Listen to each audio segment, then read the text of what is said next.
선언에 혹시 무슨 과격한 거라든지 뭐 빠진 거나 이런 거 없습니까? 그렇다면은 요것이 막 비교적 정리가 잘 됐으니까 많이 카피를 해가지고 가서 이렇게 많이 돌려주시고, 그 다음에 서명을 받고 해가 모아가 나중에 이걸 총괄하는 기자회견을 하고 신문에 광고를 내고 해가지고 이 문제를 우리의 힘으로 해결할 수 있어야 외국 운동 세력을 이 정권도 좌파도 김정일 정권도 만만하게 보지 못하게 될 것입니다.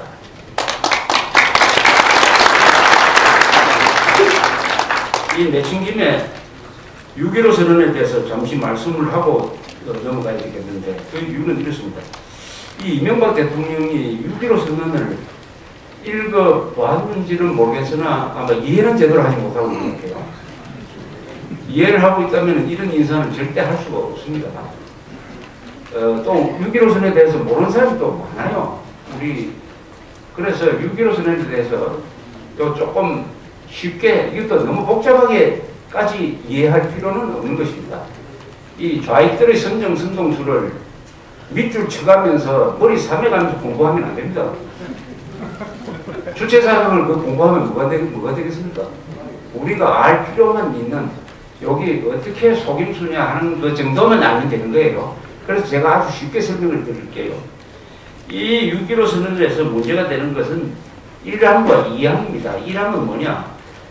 남과 북은 나라의 통일 문제를 그 주인인 우리 민족끼리 서로 힘을 합쳐 자주적으로 해결해 나가기로 하였다.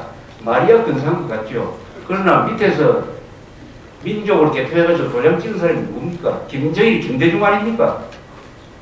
그 사람한테 민족 통일 문제를 두 사람한테 맡겨놓을 수가 있습니까?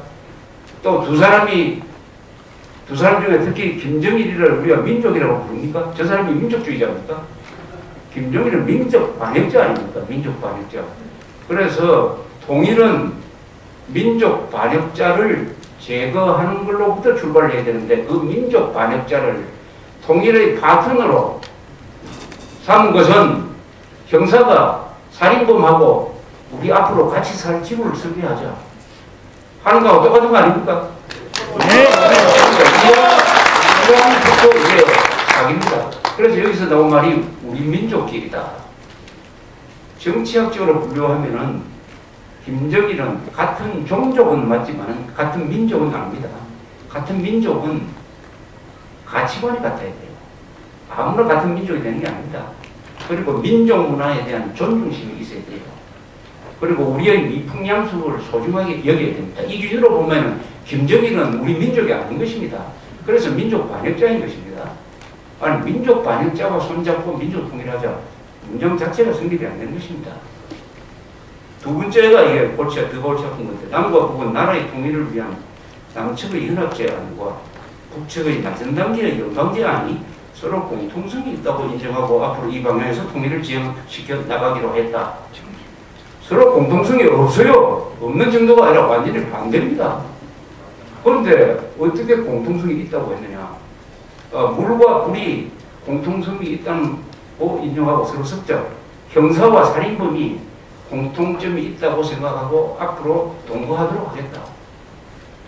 성추행범과 처녀가 공통점이 있다고 인정하고 결혼시키겠다는 거 똑같은 마찬가지 아닙니까? 이 말이 안 되는 거예요. 아니, 오물하고 생수를 섞으면 어떻게 됩니까?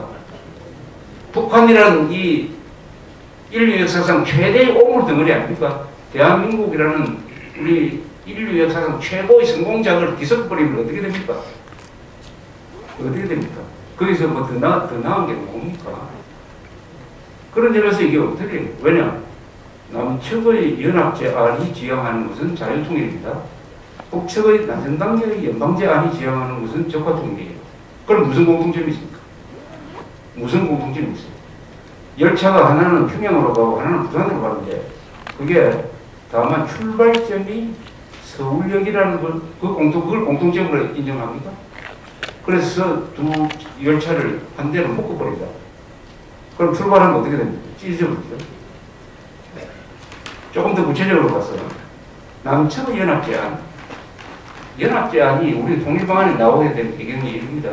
노태우 때 77선언이라는 걸 한 직후에 통일원 하고 그래서 이렇게 모여가지고 한민족 공동체 통일방안이라는 걸 만들었어요. 그걸 국회에서 통과시켰습니다.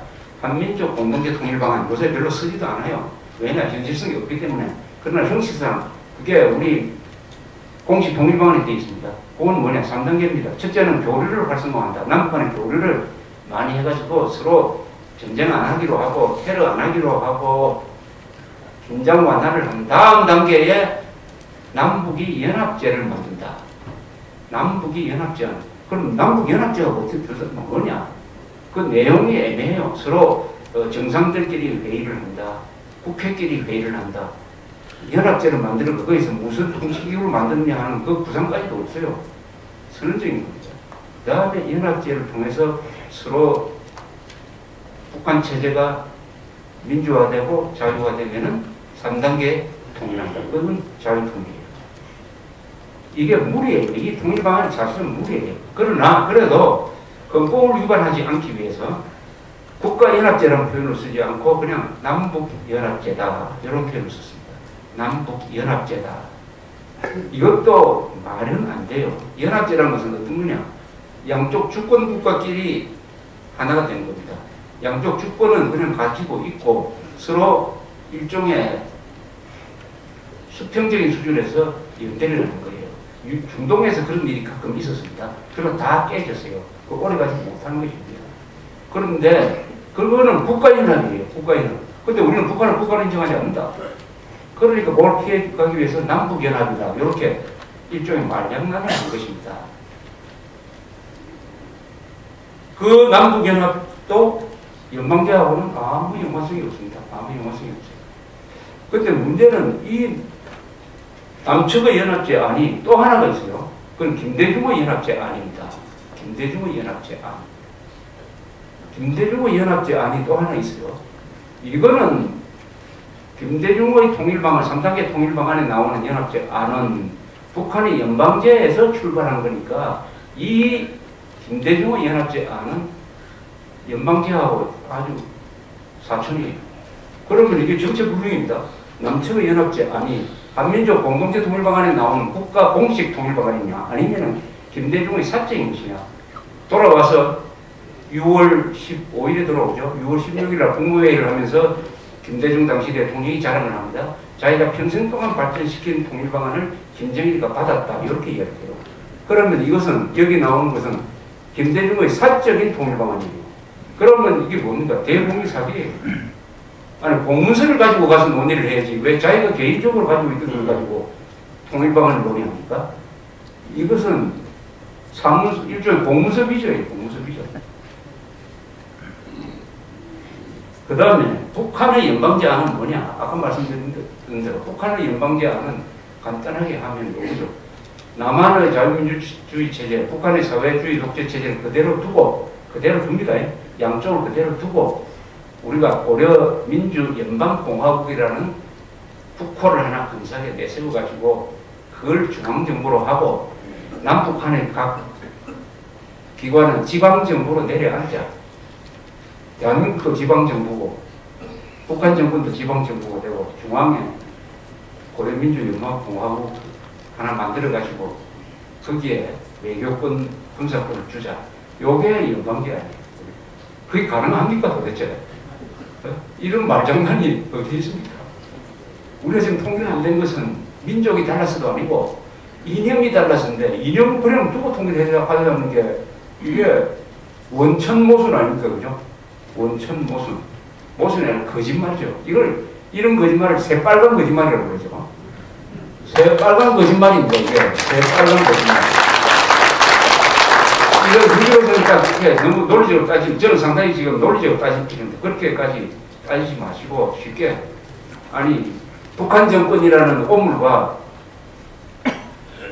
대한민국이라는 샘물을 섞자는 것인데 그럼 어떻게 되느냐? 오물하고 샘물 섞으면 어떻게 되냐? 오물을 정화를 해가지고 샘물로 만든 다음에 섞어야 되는 거 아닙니까? 정화를 한다는 것은 북한 체제를 바꿔놓은 다음에 섞어야 통일되는 것이니 지금 상태를 섞어가지고 통일하자는 이 1, 2항은 이게 국민학교 아이들이 봐도 이건 사기예요. 사기.